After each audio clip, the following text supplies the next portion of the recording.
ఎక్కడికో వెళ్ళినా పెళ్ళవుతుంది, భార్య దొరుకుతుంది, ఎక్కడికి వెళ్ళినా బంధువులు దొరుకుతారు, స్నేహితులు దొరుకుతారు, తోడపుట్టినవాళ్ళు. అమ్మ కడుపులోంచి మేము నలుగురం కలిసి వచ్చాం అన్నవాళ్ళు ఇంకంతే, వాళ్లే ఉంటారు.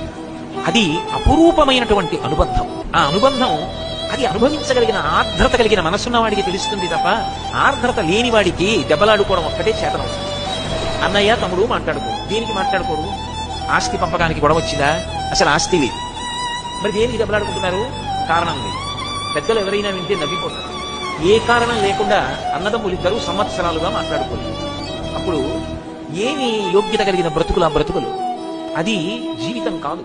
లోకంలో ఇంట గెలిచి రచ్చ గెలు. ఎందుకంటే ఇంట గెలు అన్న మాటకు అర్థం ఏంటంటే అసలు నీ ప్రేమ నిలబడడానికి పరిమితంగా భగవంతుడు కొంతమందిని ఇచ్చాడు. ఏం చేస్తావో చూద్దాం. ఆ సంఖ్య పెరిగే అవకాశం లేదు.